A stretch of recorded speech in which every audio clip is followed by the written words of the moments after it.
Bismillahirrahmanirrahim. Assalamualaikum warahmatullahi wabarakatuh. Al-Fatihah ila ruhi Sayyidina Habibina Syafi'ina Rasulullah Sayyidina Muhammad ibn Abdullah sallallahu alaihi wa ala alihi wa sahbihi wa azwajihi wa dhurriyyatihi inna Allah ya'ali darajatihim fil jannah wa yanfa'una bi asrarihim wa anwarihim wa ulumihim wa nafahatihim wa barakatihim fid dini wa dunya wal akhirah. جعلنا من حزبهم ويرزقنا محبتهم ويتوفنا على ملتهم ويحشرنا في زمرتهم بالعافية والسلامة ثم الفاضل أحباب الله من سنة الله ثم صاحب الكتاب مع محمد الفضل ثم أصحاب شرها من إبراهيم البيجر نفعنا الله بهم وفي علومهم في الدارين. الفاتحة. أعوذ بالله من الشيطان الرجيم. بسم الله الرحمن الرحيم. Alhamdulillahi rabbil alamin arrahmanir rahim maliki yaumiddin iyyaka na'budu wa iyyaka nasta'in ihdinas siratal mustaqim siratal ladzina an'amta 'alaihim ghairil maghdubi 'alaihim waladdallin amin. Bismillahirrahmanirrahim. Alhamdulillahi rabbil alamin wassalatu wassalamu ala asyrafil anbiya'i wal mursalin Sayyidina wa habibina wa syafi'ina wa maulana Muhammadin wa ala alihi wa sahbihi ajma'in, amma ba'du. Wa ala musanniful kitab rahimahullah wa nafa'ana bihi wa bi'ulumihi fid darain. Allahumma aftah qulubana futuhal arifin wa bihikmatika wansur alaina birahmatika ya arhamar rahimin. Bila engkau selesai kita membahas perkara jaiz, berarti selesai pula kita membahas bab uluhiyah, bab ketuhanan. Kita akan masuk bab berikutnya yaitu bab nabawiyat, yaitu masalah kenabian. Wa yajibu aidan ala kulli mukallafin min dzakarin wa unsa ay ya'rifar rasulah al-madhkurata fil Qur'an tafsilan wa yusaddiqu bihim tafsilan.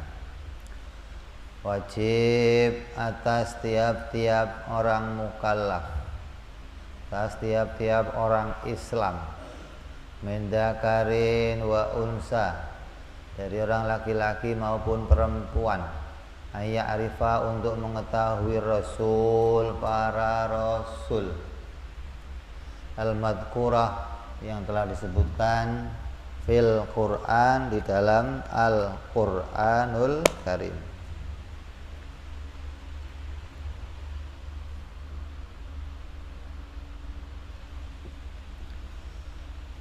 Tafsilan secara terperinci. Wa yusaddiqu bihim tafsilan,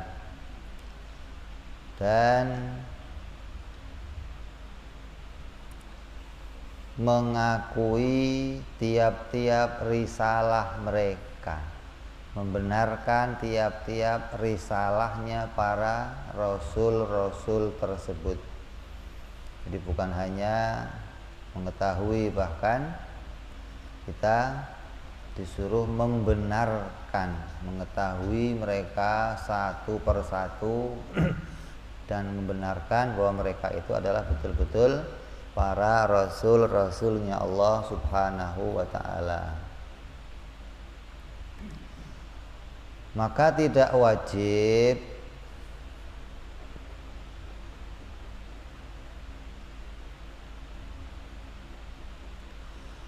kita menghafalkan secara urut-urutan. Kan para nabi secara tafsil jumlahnya ada 25, dari Nabi Adam sampai baginda kita Nabi Muhammad sallallahu alaihi wasallam. Maka tidak wajib mengetahui urut-urutannya. Yang penting kamu tahu menghafalkan 25 nama tersebut, walaupun gak hafal urutannya. Artinya kamu iman kepada mereka, dan seandainya kamu itu ditanya tentang risalah mereka, kamu mengakuinya dan tahu. Oh, Ibrahim, oh itu Rasul. Musa, oh itu Rasul. Sugeng, oh bukan. Kamu tahu gitu loh. Jadi nggak sampai bingung, ini ada Nabi Sugeng, Nabi siapa. Jadi tahu apal-apalan, dan walaupun nggak hafal secara urutannya. Yang disebutkan dalam Al-Quran semua jumlahnya ada 25. Quran menyebutkan secara terperinci, dan Quran pun tidak menyebutkan urut-urutan secara kurun. Pertama Nabi Adam, terus Nabi Idris, terus Nabi Nuh, Nabi Soleh, Nabi Ibrahim. Ini enggak harus hafal secara urutannya. Quran pun tidak menyebutkan secara urut-urutan. Quran menyebutkan secara kelompok demi kelompok. Ini kelompok nabi-nabi yang jadi raja-raja, kelompok nabi yang sabar, kelompok nabi yang disebutkan kelompok-kelompok dalam Al-Quran. Tidak menyebutkan urut-urutan kurunnya. Dan kita nggak wajib hafal kurunnya satu per satu.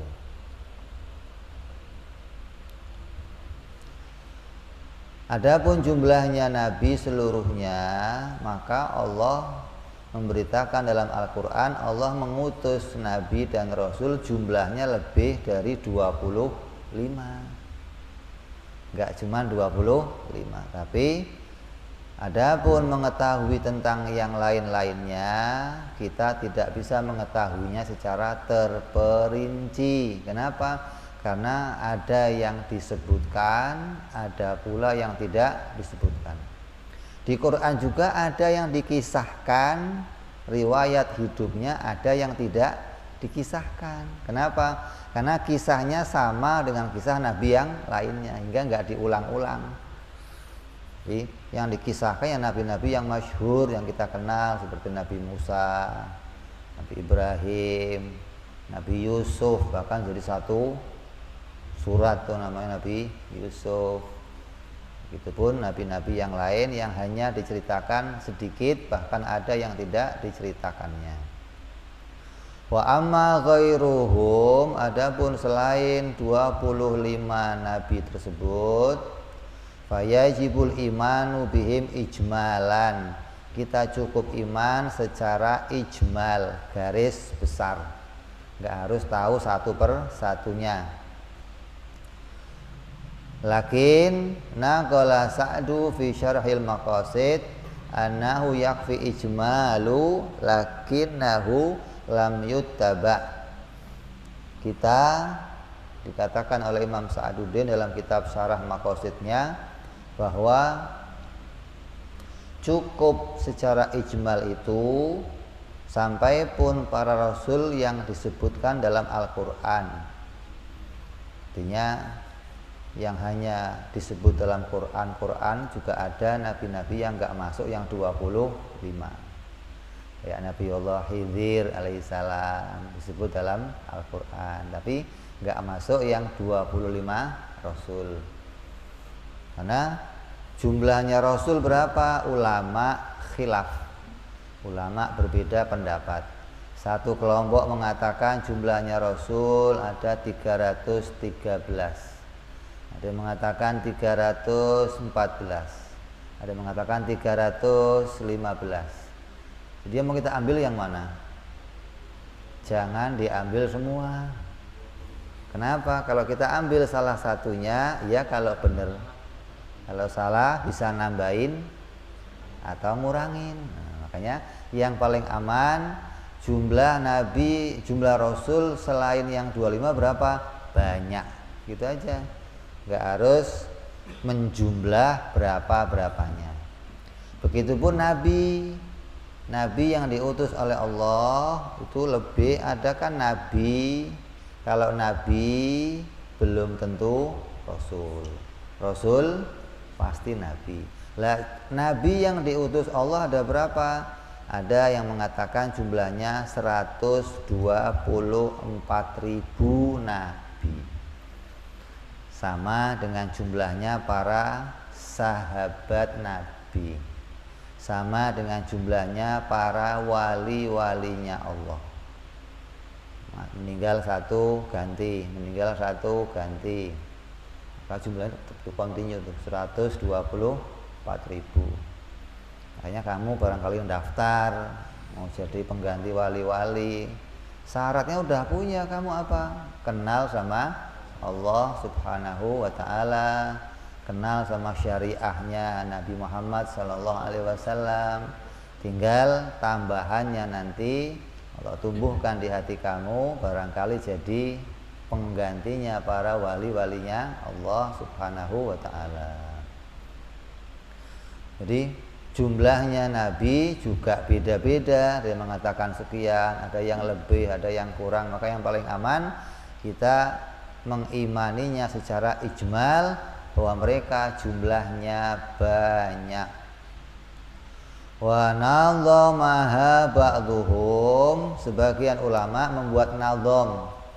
Nadham itu membuat kalimat syair yang meringkas semua nama-nama nabi-nabi tersebut. Dikatakan khatmun ala kulli dhi taklifi ma'rifatun, dan sebagian mereka telah menadhamkan para rasul yang disebutkan di dalam Al-Qur'an, maka diwajibkan untuk para mukallaf itu mengetahuinya. Bi anbiya'i ala tafsil qad ulimu, tentang nabi-nabi secara terperinci yang telah diketahui, yang jumlahnya ada 25. Fi tilka hujjatuna minhumut tsamaniyah, dari apa yang disebutkan dalam Al-Qur'an itu sebanyak ada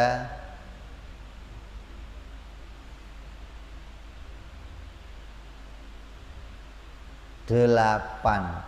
Mimba di ashrin wa yabqa sab'atun. Quran nyebut 8, diurutkan 8. Tambah lagi mimba di ashrin wa yabqa sab'atun wa humu. Tambah lagi ada 10. Tambah lagi 7. Berarti 10 tambah 7 tambah 8. Berapa jumlahnya? 25.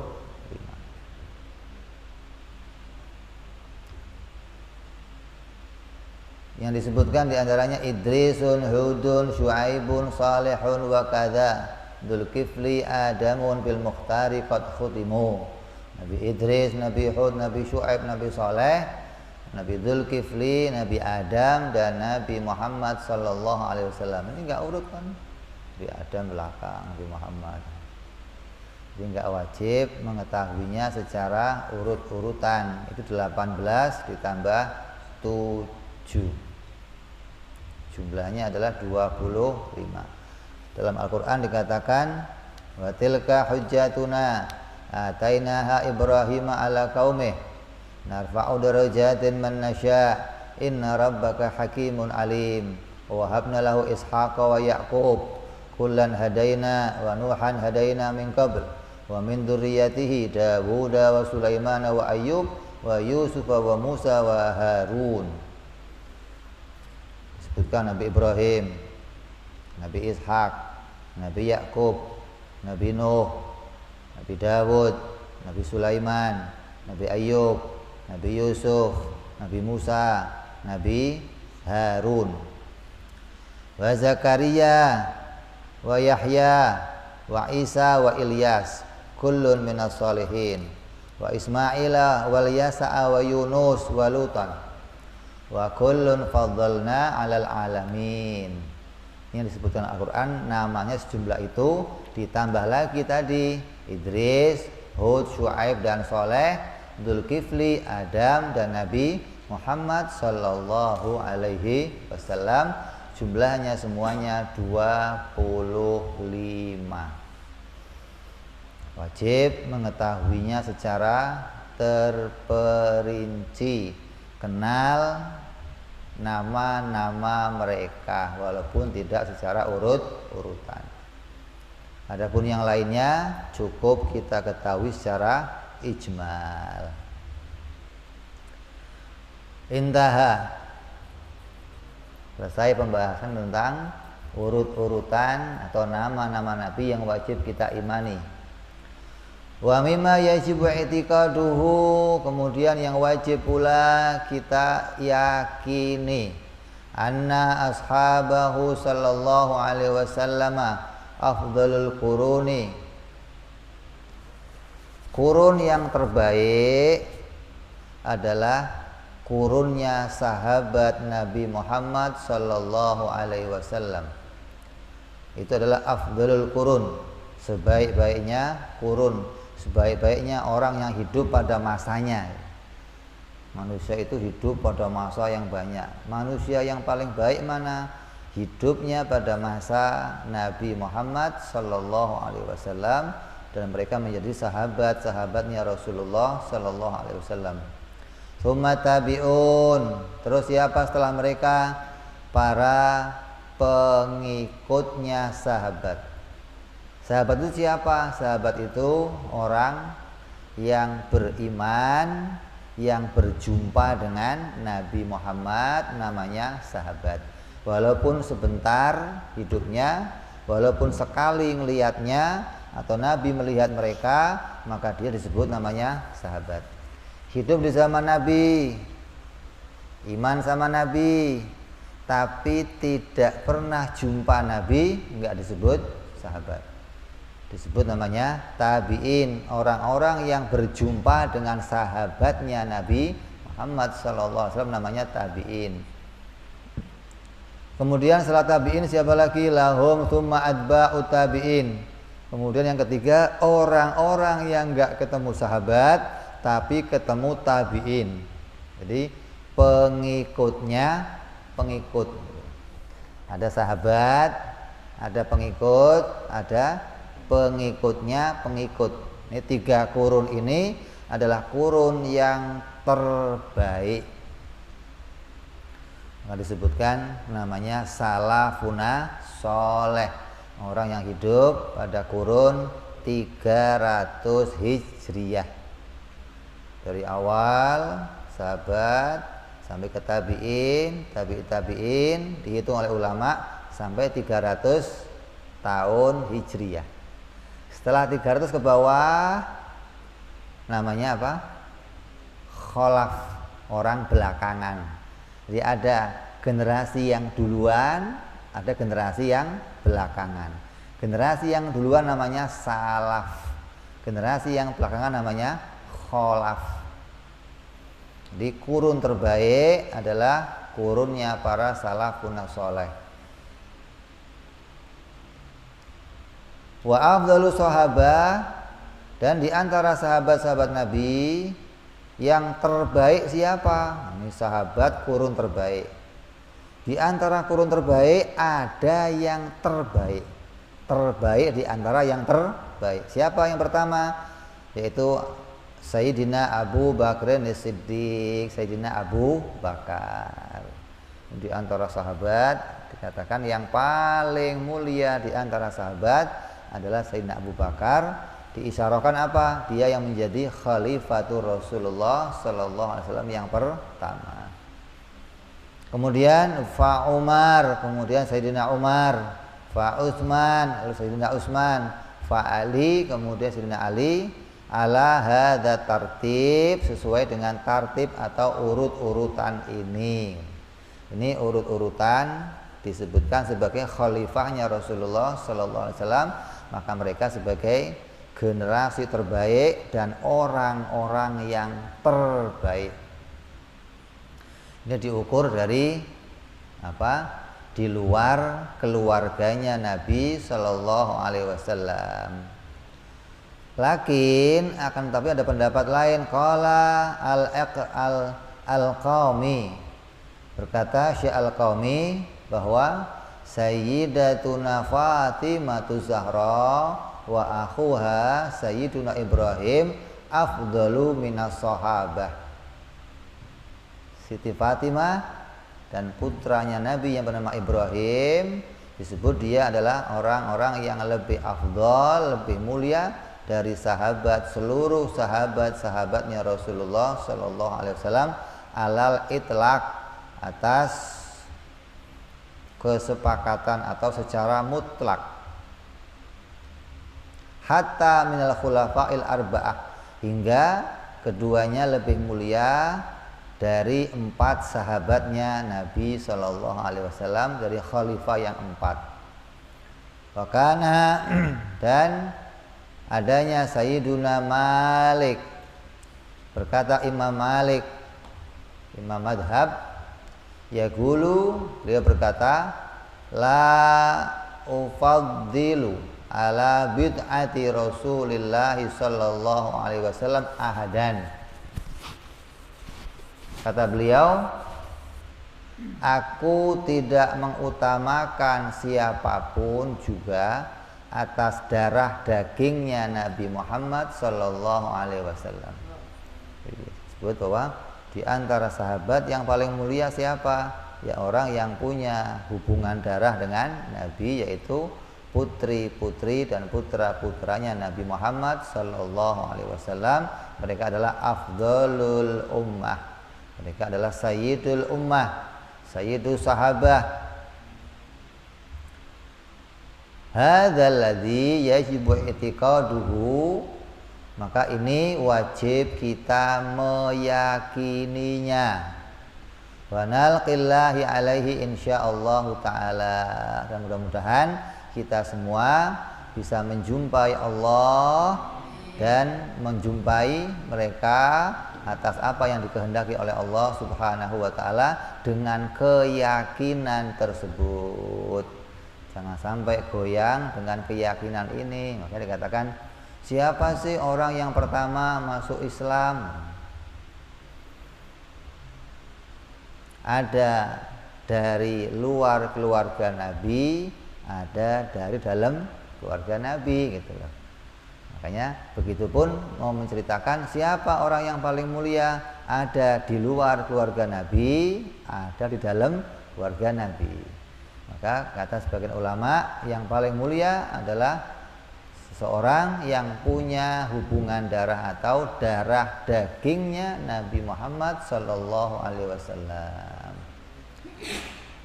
Terus wa mimma yajibu i'tiqadu aidan, dan yang wajib pula kita yakini berikutnya, annahu sallallahu alaihi wasallam wulida fi Makkah. Wajib nih anak-anak kita tahu, laki-laki maupun perempuan, bahwa Nabi kita Muhammad sallallahu alaihi wasallam dilahirkan di kota Mekah. Sampai besar beliau di kota Mekah, sampai mendapat wahyu di kota Mekah. Wa tufiya fil Madinah, dan beliau meninggal dan dikuburkan di kota Madinah. Ini harus tahu anak-anak kita. Jangan sampai anak kita nggak tahu. Giliran artis kenal, pemain bola apal, keluarga Nabi tentang nabinya sendiri nggak tahu, keluarga Nabi nggak tahu, siapa anak Nabi nggak tahu, Nabi lahir di mana nggak tahu. Oh, berat dah. Ini wajib pula menjadi i'tiqadnya orang Islam, baik laki-laki maupun perempuan. Wa yajibu 'alal aba'i ayyu'allimu auladahum dzalika, maka wajib atas tiap-tiap orang tua mengajarkan yang demikian kepada anak-anak mereka. Kalau sampai mereka nggak tahu, orang tuanya yang dosa. Kenapa? Ini kewajibannya orang tua. Kalau nggak bisa ngajarin gimana? Bapaknya aja nggak ngerti, gimana mau ngajarin anaknya? Bapaknya ditanya Nabi siapa, abahnya siapa, nggak ngerti. Lahir di mana, nggak ngerti. Gimana mau ngajarin sama anak-anaknya? Maka kalau begitu, pondokkan mereka, carikan guru, carikan kiai agar mereka ngerti tentang apa yang harus dikenali dari agamanya Nabi Muhammad sallallahu alaihi wasallam. apa yang harus diyakini, apa yang harus diimani, apa yang harus diketahui. Maka kalau kita nggak sanggup mengajarkannya, carikan guru agar mereka memahami tentang kewajiban-kewajiban mereka. Qala al-Ajhuri, berkata Imam Ajhuri, wa yajibu ala syahsin ay ya'rifa nasabahu sallallahu alaihi wasallam.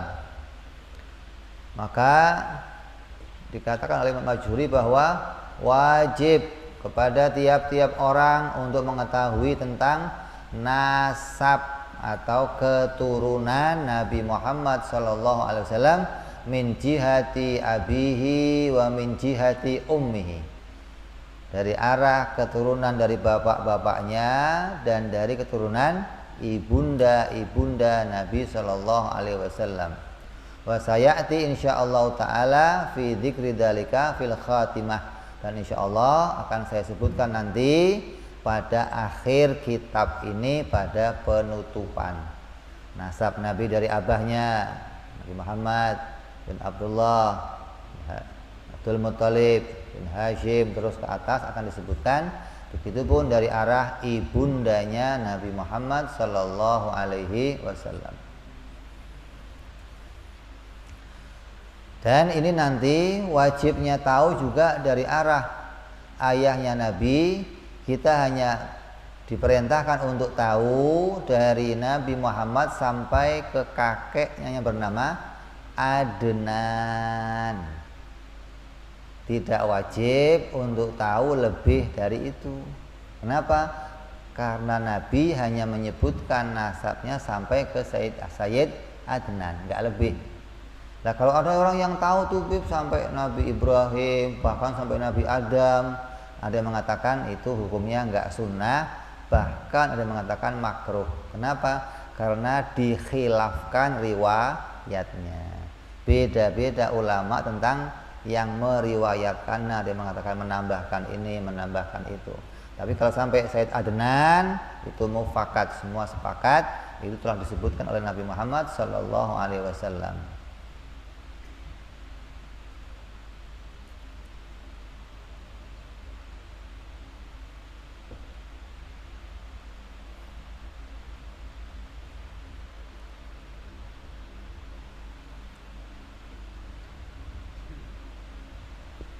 Adapun nasabnya Nabi dari arah ibunya disebutkan hanya sampai kepada Sayyid Kilab.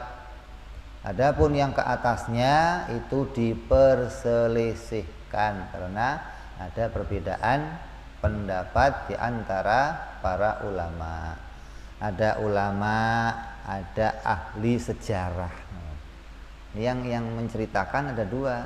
Ada ahli sejarah yang mencatat, ada para ulama. Ketika beda-beda, ya jangan diambil dah. Kita ambil yang disepakati saja, dan itu yang disunahkan untuk kita, diwajibkan untuk kita untuk mengetahui hal-hal itu semuanya. Bayambaghi, dan seyukyanya, ayya'rifa kullu syahsin, agar tiap-tiap orang mengetahui iddata auladihi sallallahu alaihi wasallam, jumlah putra putrinya Nabi Muhammad sallallahu alaihi wasallam, wa tartibuhum fil wiladah, dan urut-urutan kelahiran mereka. Li'annahu yambaghi li syahsin, karena seyukyanya sangatlah ditekankan untuk setiap orang muslim ayya'rifa sadatihi, agar mengetahui tentang pemimpin-pemimpin dirinya. Wahum sadatul ummah, dan mereka putra-putri Rasul adalah pemimpin-pemimpinnya para umat. Lakin akan tetapi lam yusarrihu fima ra'aita biwujubi dzalika, tapi tidaklah sampai dinyatakan wajib untuk mengetahuinya, tapi sepantasnya, seyukyanya kita mengetahui para orang-orang yang paling mulia di antara orang yang mulia, sahabat-sahabat Rasulullah sallallahu alaihi wasallam, yaitu putra-putrinya Nabi Muhammad sallallahu alaihi wasallam. Lakinna qiyas nadhairihil wujub, akan tetapi qiyas segalanya membandingkannya adalah wajib. Kalau sudah ditekankan untuk tahu, seyogyanya tahu, ya sama saja mengatakan wajib untuk mengetahuinya. Walaupun enggak ada riwayat mengatakan wajib tahu, tapi di antara ulama mengatakan ditekankan untuk mengetahui, sepantasnya untuk mengetahui, maka kias dari bahasa ini adalah kita wajib tahu tentang putra-putri Rasulullah sallallahu alaihi wasallam. Wa auladuhu sallallahu alaihi wasallam, dan putranya Nabi Muhammad sallallahu alaihi wasallam jumlahnya ada salasatun, ada 3. Az-dzukur yang laki-laki, arba'atun inasin, dan 4 yang perempuan. Ala sahih, atas pendapat yang sahih. Kok sahih kenapa? Karena ada yang berpendapat lebih dari itu. Ada yang mengatakan 8, ada yang mengatakan 9. Ini beda-bedanya ulama tentang jumlah mereka, tapi yang sahih jumlah mereka adalah 3 laki-laki dan 4 perempuan. Wa tartibuhum fil wiladah, dan urut-urutan kelahiran mereka, yang pertama adalah Qasim, bahwa awalu auladihi sallallahu alaihi wasallam, yaitu pertama putranya Nabi adalah Sayyid Qasim. Maka Nabi dijuluki siapa? Abal Qasim. Ada yang mengatakan enggak boleh orang itu menamai anaknya Qasim yang pertama, terus dipanggil dirinya sebagai nama kunyahnya Abal Qasim. Maka riwayat ini mengatakan ketika hidupnya Nabi Muhammad sallallahu alaihi wasallam. Adapun setelahnya boleh. Jadi kalau umpamanya kok di zaman Nabi kamu punya anak namanya Qasim, kamunya enggak dipanggil Abal Qasim, dipanggilnya nama yang lain. Kenapa? Karena julukan Abal Qasim itu hanya khusus untuk Nabi sallallahu alaihi wasallam ketika beliau masih hidupnya. Karena nanti akan jadi nama kunyah yang disamai dengan orang lain. Karena ada tuh nanti akan jadi ledek-ledekan orang gitu lah. Ketika orang manggil, "Hei Abal Qasim," Nabi nengok, "Bukan ente yang saya panggil, ini." Wah. Ini akan jadi sesuatu yang merendahkan Nabi sallallahu alaihi wasallam. Tapi setelah hidupnya Nabi boleh, karena nggak akan lagi ada hal yang demikian terjadi. Jadi yang pertama putranya Rasul namanya Abal Qasim. Beliau meninggal masa kecilnya. Jadi belum sempat beliau itu dewasa, beliau sudah meninggal dunia. Summa Zainab, kemudian setelah Qasim itu Sayyidah Zainab. Dan Sayyidah Zainab ini hidup sampai beliau masuk dalam agama Islam. Summa Ruqayyah, kemudian Sayyidah Ruqayyah juga beliau hidup sampai gede dan masuk Islam. Summa Fatimah, kemudian Siti Fatimah Zahra. Summa Ummu Kulsum, kemudian Ummu Kulsum. Ummu Kulsum ini nama aslinya siapa? Enggak ada yang menyebutkan, hanya dikenal Ummu Kulsum. Summa, setelah yang 4 dari wanita, Summa Abdullah, kemudian Sayyid Abdullah. Wa huwa al-mulaqabu bit-thayyib wa bit-thahir wa huma laqabani li Abdillah. Dan kedua laqab itu adalah nama julukan bagi Sayyid Abdullah. La isma syahsaini, bukan namanya 2 orang, mughayiraini lahu, yang berbeda. Ada mengatakan putra Nabi itu banyak, ada Abdullah, ada Thayyib, ada Thahir. Padahal Thayyib sama Thahir itu julukannya Sayyid Abdullah. Abdullah. Namanya satu yaitu Abdullah. Makanya ada yang mengatakan putra Nabi lebih dari 3. Dan yang paling sahih mengatakan 3. Adapun nama-nama tersebut adalah nama laqab untuk putra Nabi yaitu Sayyid Abdullah. Wa kulluhum, dan yang 6 ini yaitu 2 laki-laki dan 4 yang perempuan, kulluhum min sayyidatina Khadijatul Kubra, dari Sayyidatina Khadijah, istri Nabi yang pertama. Wasabi'u, dan yang ke-7 Sayyiduna Ibrahim, yaitu laki-laki lagi yang bernama Sayyid Ibrahim yang dilahirkan oleh min Mariyatal Qibtiyah, dari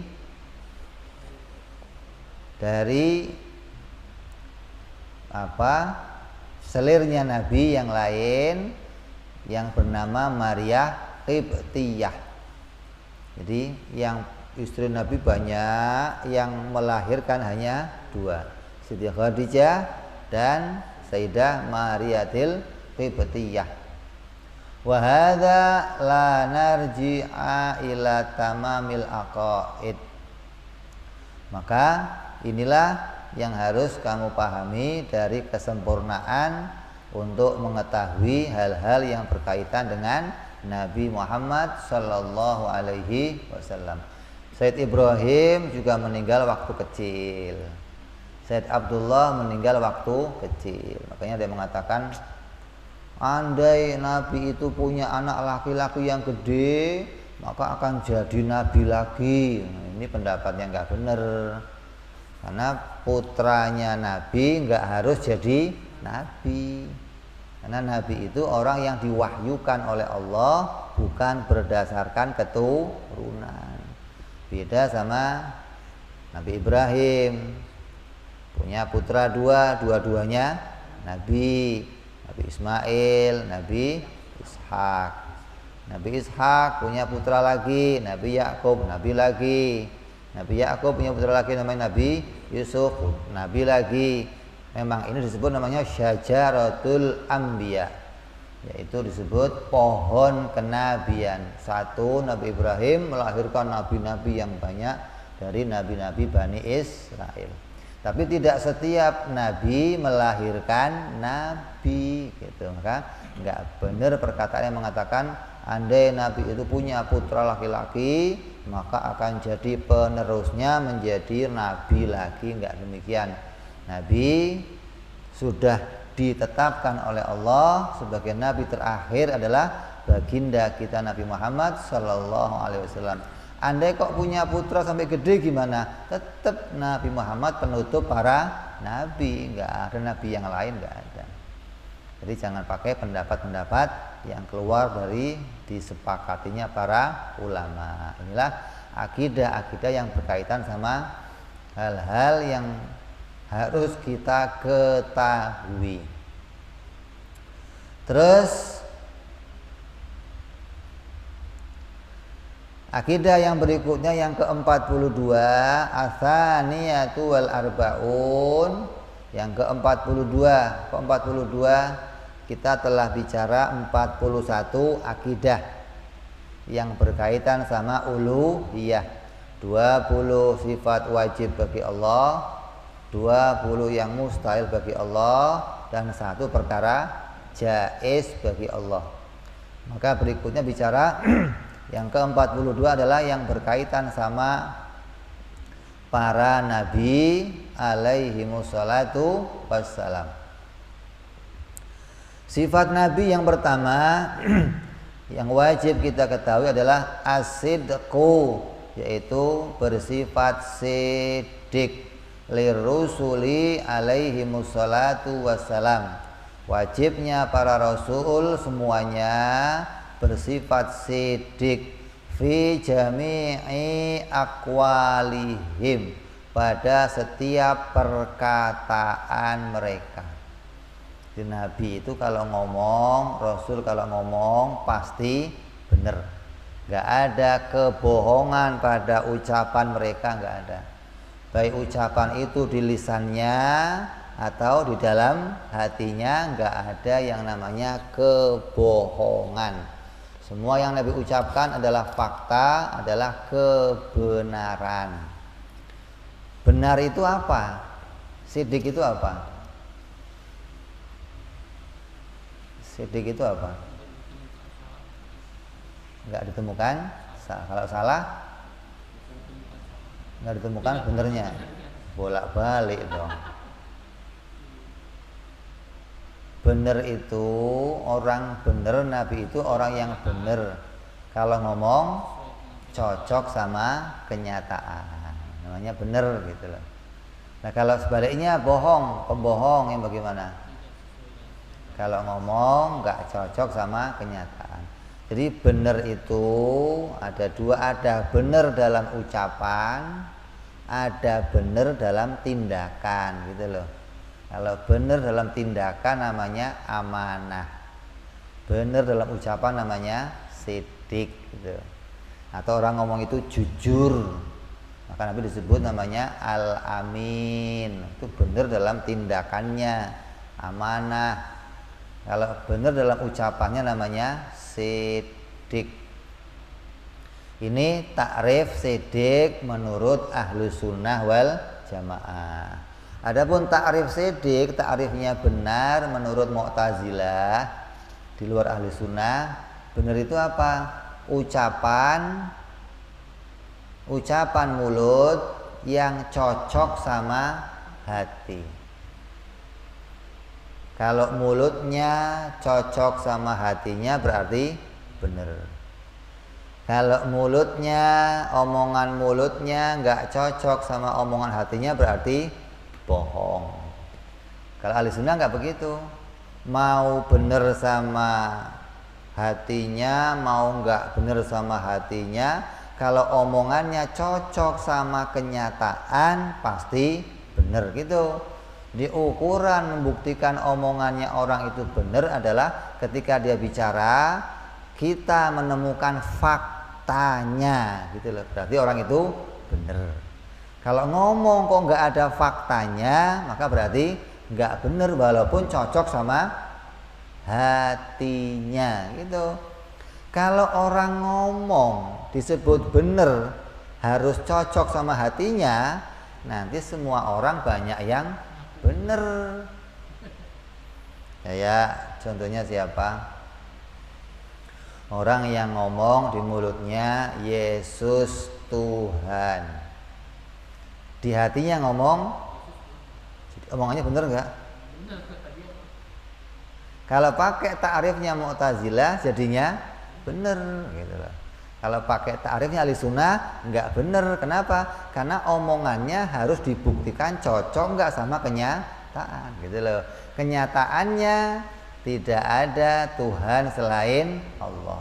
Maka yang mengakui adanya Tuhan selain Allah omongannya nggak bener gitu. Yang mengatakan Lata, Uzza Tuhan, orang Arab mengatakan siapa? Lata sebagai Tuhan, Uzza sebagai Tuhan. Hatinya sama, mengakui Lata Tuhan, Uzza Tuhan, tapi omongan ini nggak bener gitu loh. Jangan diartikan kalau ngomongnya cocok sama kenyataan sama hati pasti bener. Kalau omongan nggak cocok sama hati berarti bohong, nggak begitu ya. Jadi kita harus punya ta'rif yang pas tentang apa sih yang disebut ucapan yang benar. Ucapan yang benar adalah apabila ucapannya sesuai dengan kenyataan. Kalau kenyataannya begitu berarti ucapannya benar.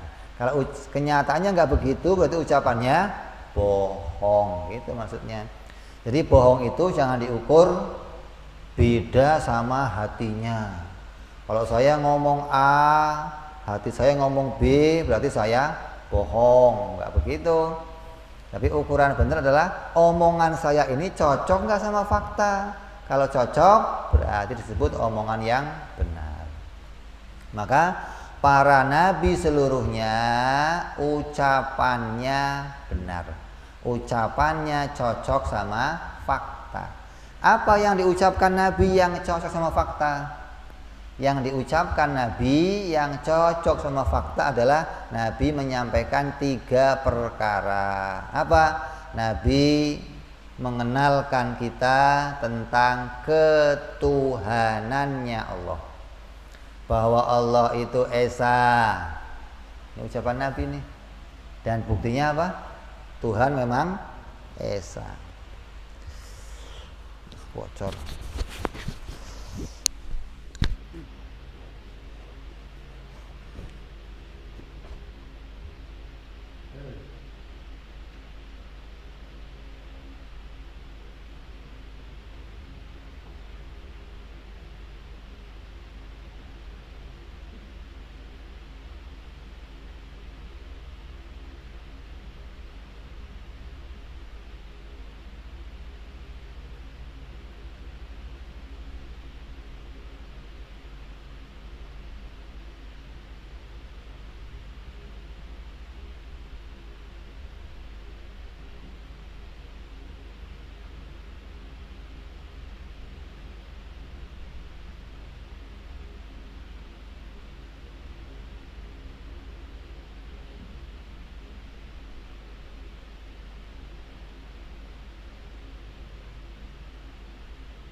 Yang pertama, kita teruskan, yang diucapkan Nabi benar adalah Nabi membenarkan, menyatakan berita tentang ketuhanannya Allah, menyebutkan sifat-sifat Allah. Allah itu Esa, Allah bersifat kuasa, Allah bersifat apa? Mendengar, melihat, dan semua sifat-sifat Allah disebutkan oleh Nabi Muhammad SAW. Terus ucapan Nabi yang kedua yang benar apa? Nabi menyebutkan bahwa dirinya adalah utusan Allah. Pengakuan Nabi tentang dirinya sebagai utusan Allah adalah pengakuan yang benar. Kalau Nabi ngomong saya bukan Nabi malah bohong. Kenapa? Wong faktanya dia Nabi, kok ngomong dia bukan, malah bohong. Nabi ngomong saya ini utusan Allah, itu ucapan yang benar. Kenapa? Memang faktanya dia betul-betul utusan Allah. Apa buktinya?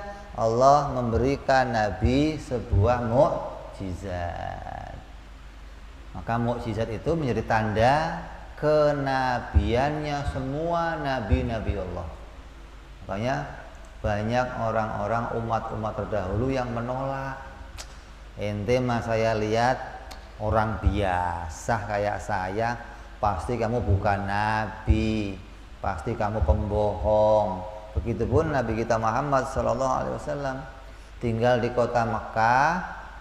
Setelah 40 tahun tinggal di situ, tiba-tiba dia bicara saya Rasulullah. Kata orang Arab, lah kamu kan orang kemarin sore, kamu kan anaknya Abdullah, kok tiba-tiba ngaku sebagai Nabi, gimana sih?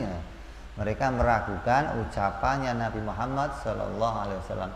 Nah, Allah membenarkan ucapan Nabi dengan apa? Memberikan mereka mukjizat, gitu loh.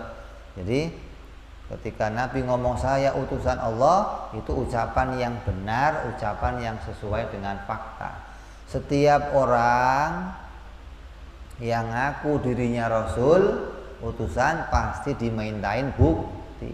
Apa buktinya kalau kamu itu utusan Tuhan, utusan Allah? Jangankan utusan Allah, kamu utusannya Pak RT aja dimintain bukti. Assalamualaikum, ngapain? Utusan Pak RT nih, minta iuran. Mana buktinya? Minta iuran aja dimintain. Karena lo bohong lo. Apalagi utusan Allah Subhanahu wa ta'ala. Setelah dibenarkan dia ngaku sebagai utusan, orang akan mengatakan, coba sif lana rabbuka, yang ngutus kamu itu kayak apa coba?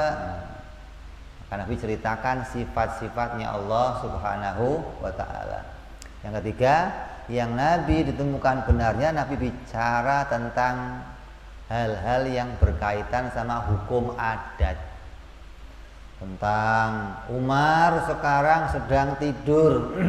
Kalau kamu cek, ya sedang tidur betul-betul. Umar itu sekarang sedang makan. Kalau kamu cek, ya sedang makan betul-betul.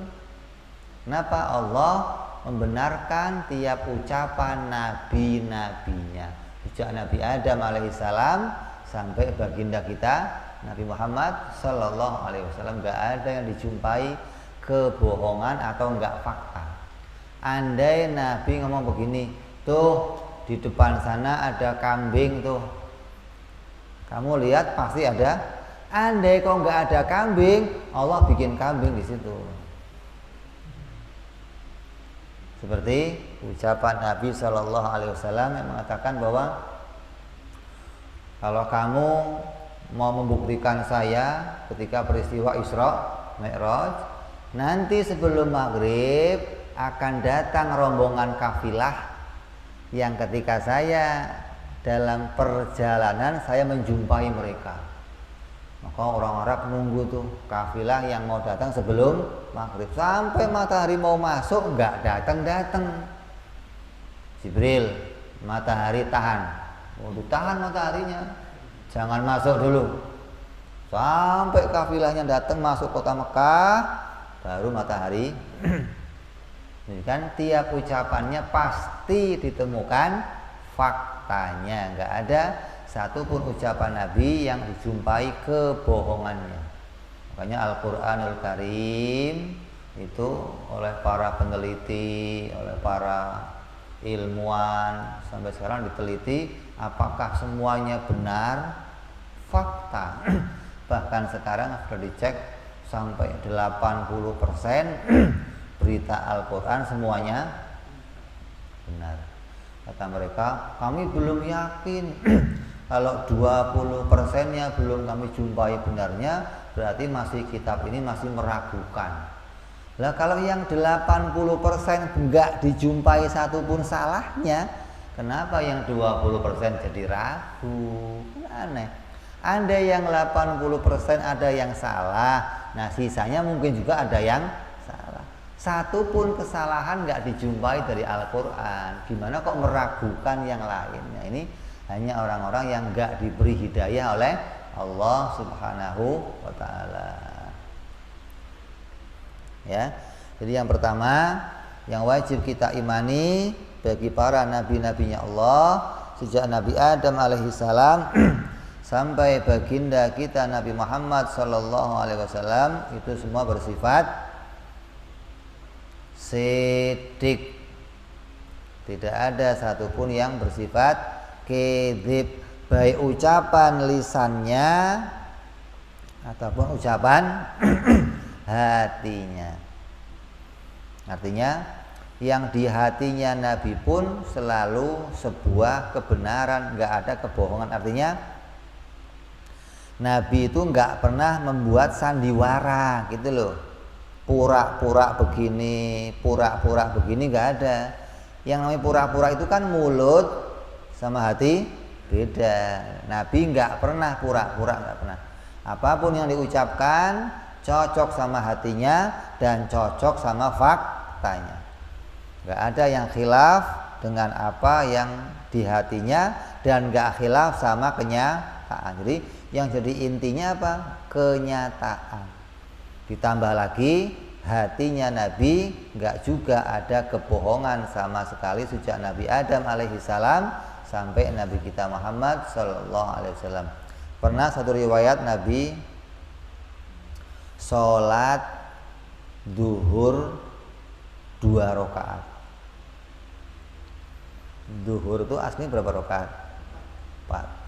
Ketika 2 rakaat Nabi salam. Terus sahabat ingetin Nabi, sholatnya kok cuma 2? Maka Nabi berdiri lagi, nambahin 2 rakaat lagi. Maka hal itu bukan berarti Nabi bersandiwara, gitu loh. Saya mau sholat 2 rakaat, salam. Nanti kalau ada yang nanya, ngingetin, baru saya akan bangun lagi. Gunanya apa? Kalau umat kita sebagai umatnya terjadi hal yang begitu, lupa ketika sholat, nggak perlu ngulang dari awal.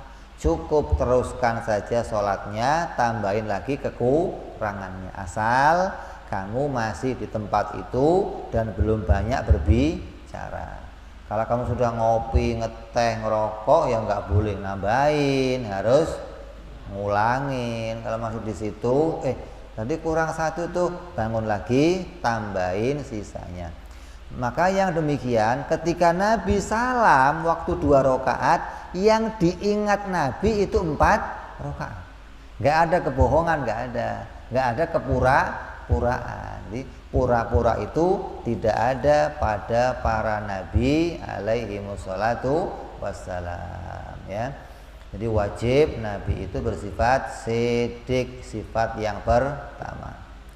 Wa tsaniyatu wal arbaun, yang akidah yang ke-43, yaitu sifat yang berikutnya bagi nabi adalah amanah.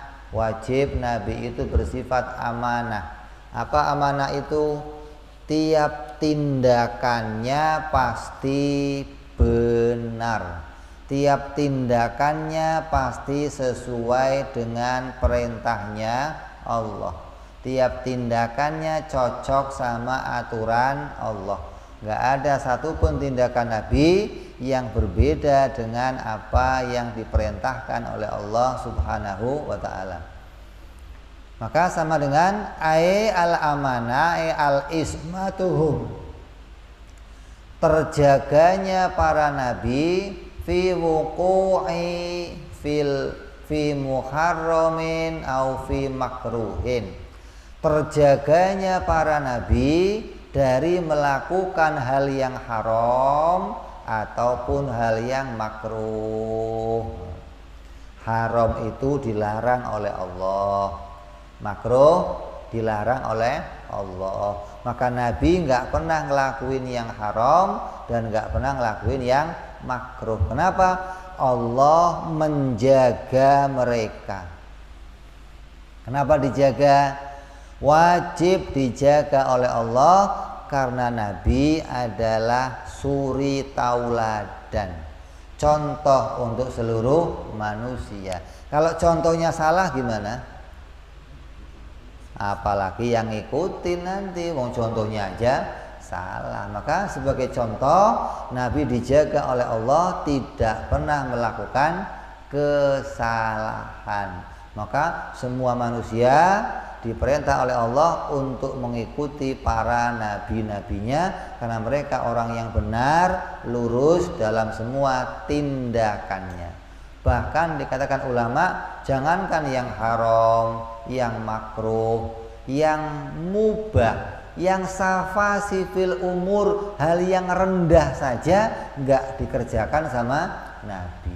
Apalagi makruh, apalagi haram. Kayak apa contohnya? Ngentut depan orang bret, atau ngupil Ini perkara-perkara yang rendah. Andai kok seorang presiden lagi upacara ngupil, lagi rapat ngupil, habis ngupil dimut, itu hal yang rendah. Maka yang rendah seperti itu nggak pernah dikerjakan oleh Nabi Shallallahu Alaihi Wasallam, apalagi yang makruh, apalagi yang haram. Yang haram contohnya apa? Makan yang haram, minum-minuman yang haram, zina, riba, bohong. Ini nggak pernah dikerjakan Nabi. Dan semua hal-hal yang haram. Begitupun yang makruh. Hal-hal yang makruh semua tidak pernah dikerjakan oleh Nabi Shallallahu Alaihi Wasallam. Maka ini disebut Nabi itu dijaga oleh Allah.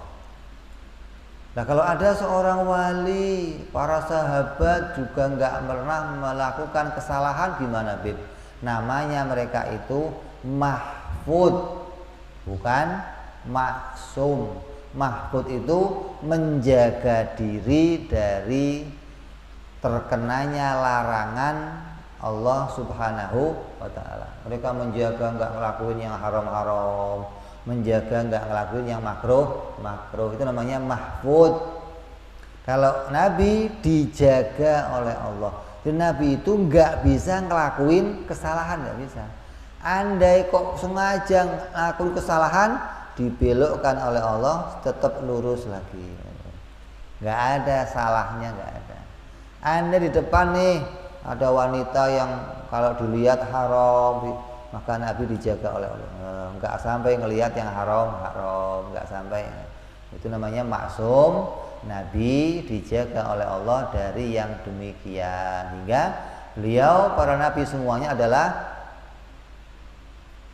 orang yang menjadi suri tauladan, contoh untuk seluruh manusia.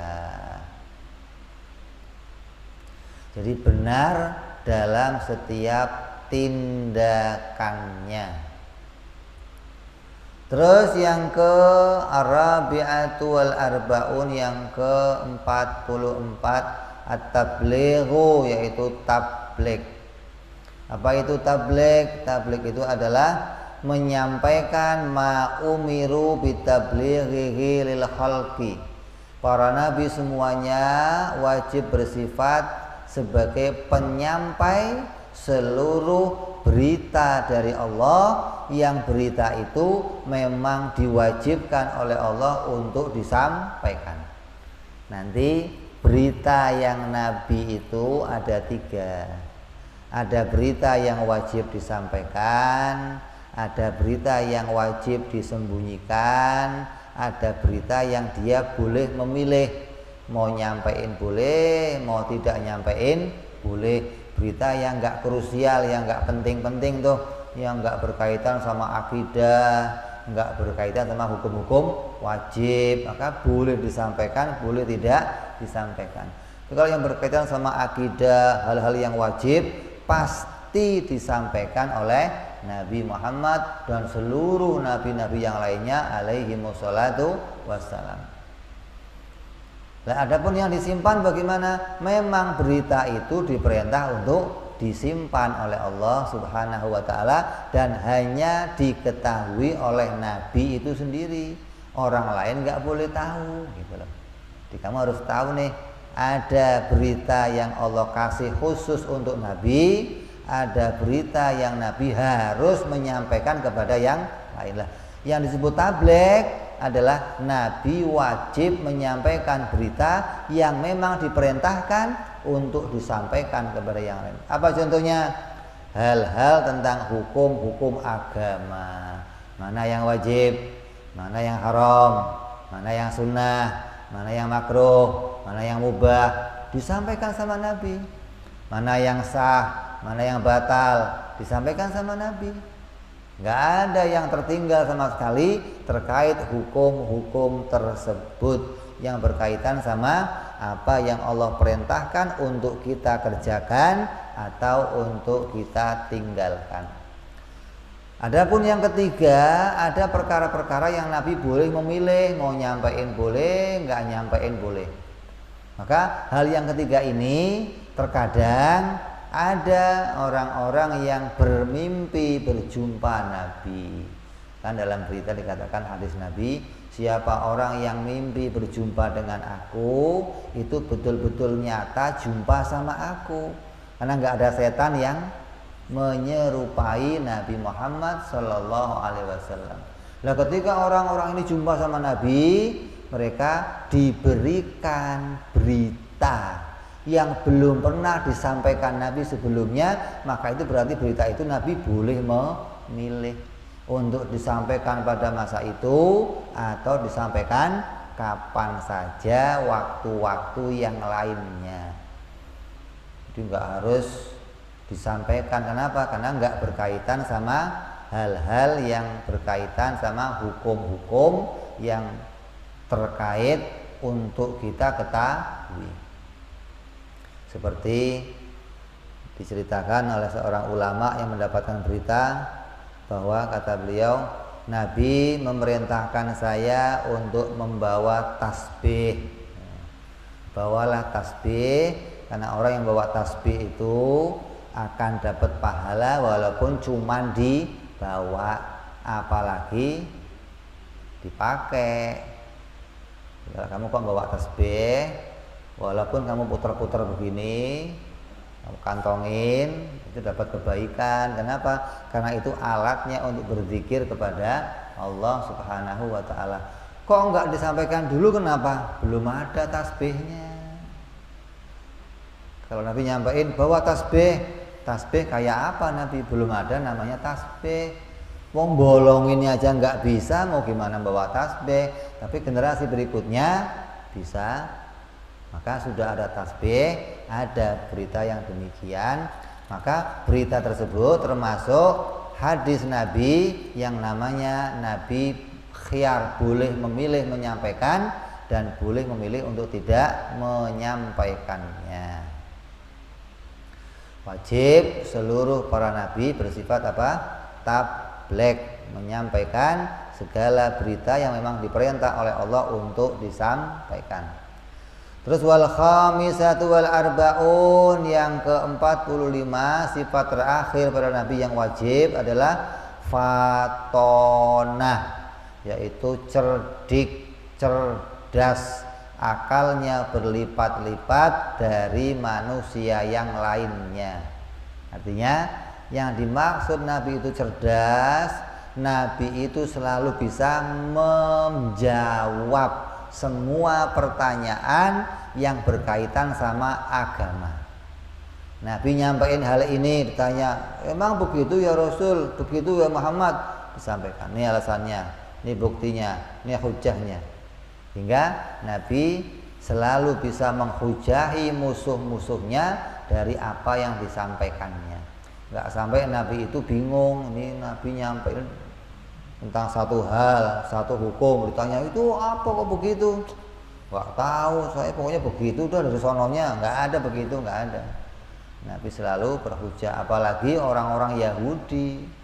Orang Yahudi itu orang yang selalu maunya menjatuhkan Nabi Muhammad Sallallahu Alaihi Wasallam, hingga seringkali dia menanyakan hal-hal yang orang Arab belum pernah tahu.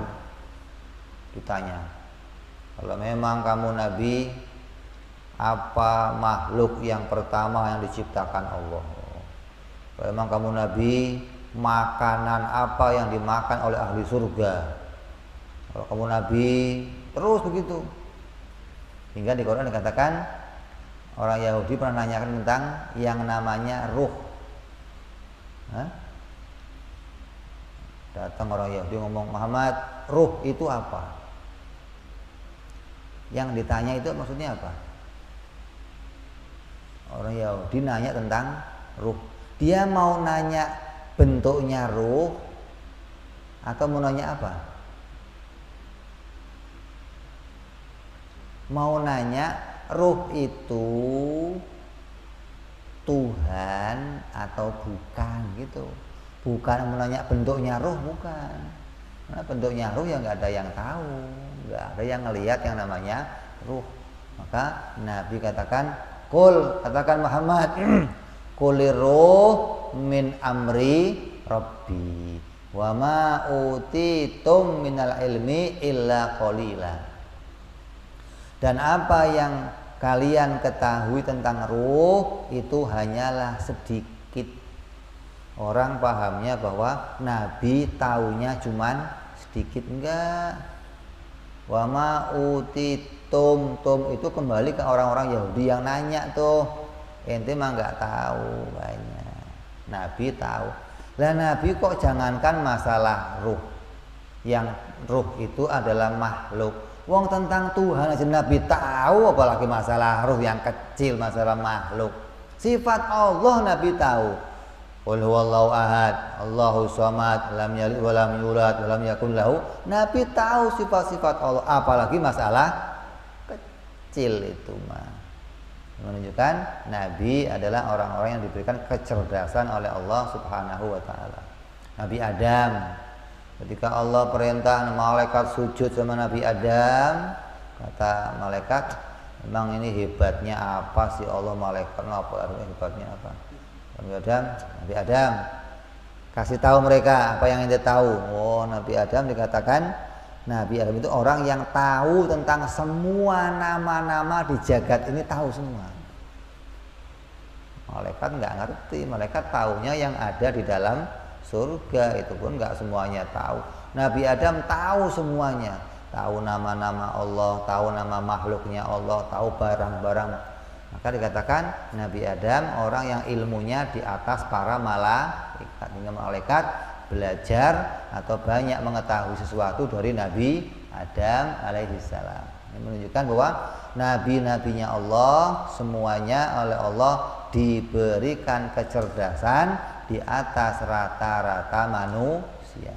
Ini 4 sifat wajib bagi Nabi: sidik, tabligh, amanah, dan fatonah. Ini sifat yang wajib bagi para nabi. Maka tidak ada nabi yang enggak punya sifat-sifat itu, enggak ada. Semua nabi punya sifat-sifat tersebut.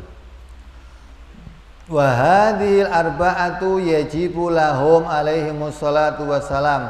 Maka 4 sifat ini wajib bagi para nabi semuanya.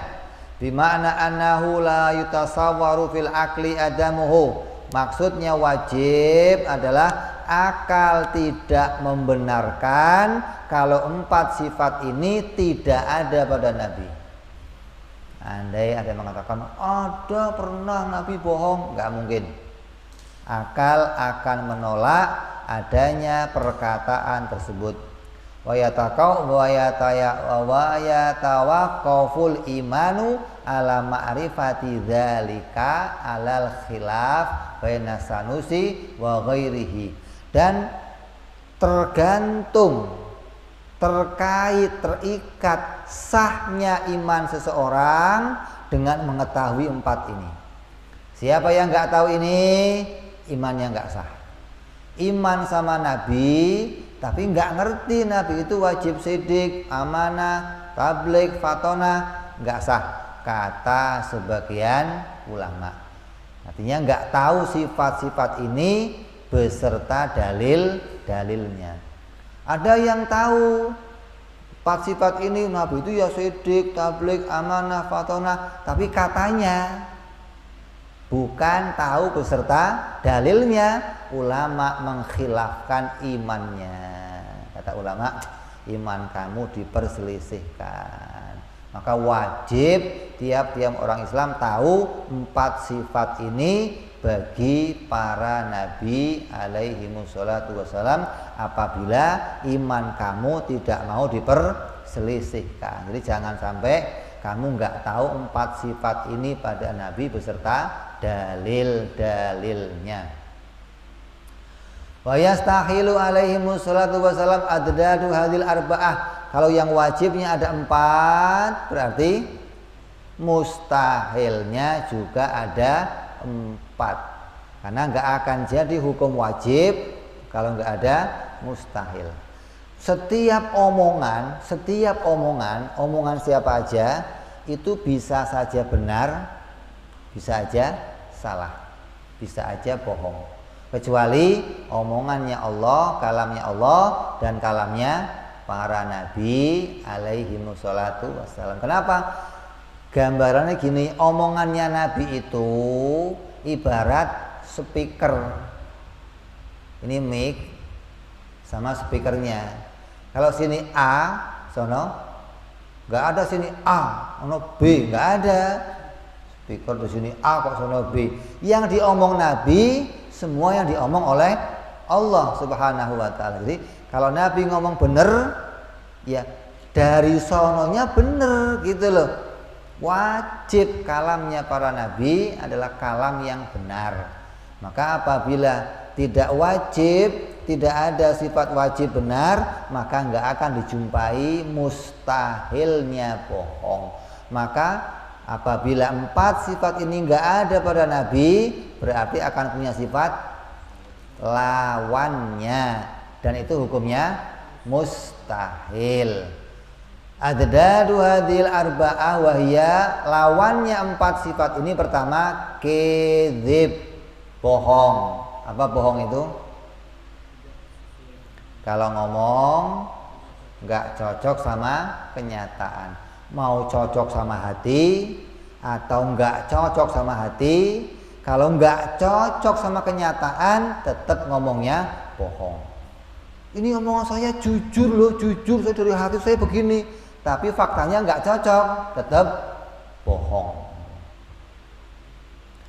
Maka semua nabi wajib ngomongnya benar, nggak ada kebohongan satupun dari ucapan para nabi. Yang kedua, wal khianat, mustahil nabi khianat. Apa khianat? Bi fi'li muharramin au makruhin. Kok ada nabi yang ngelakuin perkara haram, ngelakuin perkara makruh? Enggak ada. Andai terlihat sepertinya nabi ngelakuin yang haram atau ngelakuin yang makruh, ketahuilah itu untuk menjelaskan hukum, bukan sesuai kemauannya sendiri, bukan. Contohnya apa? Tadi sholat duhur 2 rakaat, hukumnya apa? Hukumnya apa? Haram. Kok Nabi kerjakan? Untuk menjelaskan hukum, dan itu sengaja diciptakan oleh Allah, dikerjakan Nabi agar umat tahu, oh kalau saya begini solusinya begini, gitu loh. Jadi itu kelihatannya seperti haram. Jadi kalau andai terlihat, maka ketahuilah itu bukanlah hal yang datang dari Nabi itu sendiri, tapi Allah mendatangkannya untuk menjelaskan hukum kepada kita. Nabi Adam turun dari surga, dipindahkan ke dunia. Oh, Nabi mau ngelakuin kesalahan. Jangan begitu. Itu sengaja diciptakan oleh Allah untuk jadi hikmah bagi seluruh manusia. Kok dia mengatakan, andai Nabi Adam dulu nggak makan buah khuldi, kita masih di surga. Nggak ada kita. Kok ada kita? Di surga nggak ada orang kencing, nggak ada, apalagi punya anak. Begitupun nabi-nabi yang lainnya. Oh, Nabi itu ngelakuin haram begini, ngelakuin. Andai mereka seperti kelihatan ngelakuin haram atau makruh, itu untuk menjelaskan hukum. Gitu. Nabi pernah nggak baca kunut, itu menjelaskan hukum. Oh, kalau kamu ninggalin kunut, solusinya sujud sahwi. Oh, kalau kamu ngelakuin pernah kencing berdiri, hukumnya makruh. Satu persatu, semua yang kelihatannya Nabi ngerjain haram atau makruh, itu fungsinya, faedahnya untuk menjelaskan hukum, bukan kemauan Nabi itu sendiri. Tapi Allah mendatangkannya untuk kita yang membawa kebaikan, membawa berita untuk kita agar kita tahu hukum-hukum yang disampaikan oleh Allah Subhanahu wa taala. Jadi Nabi itu tidak pernah berkhianat. Khianat itu sengaja meninggalkan perintah Allah, itu khianat namanya. Maka nggak ada satu nabi pun yang berkhianat kepada Allah Subhanahu wa taala. Yang namanya dosa itu hal yang menjauhkan seseorang dari Allah, namanya dosa. Lah Nabi di hatinya nggak ada kemauan menjauh dari Allah, nggak ada. Hingga apapun yang Nabi kerjakan itu hanya untuk mendekatkan diri kepada Allah Subhanahu wa taala. Hingga Nabi ada makan buah khuldi pun di hatinya tujuannya mau mendekatkan diri kepada Allah Subhanahu wa taala. Enggak ada tujuannya pengen menjauh dari Allah, enggak ada. Kenapa? Karena Nabi itu nafsunya sudah bukan nafsu kayak kita. Nafsunya nafsu ubudiyah yang sudah diisi dengan kemauan untuk ibadah kepada Allah, nggak ada turunnya, nggak ada. Isinya apa?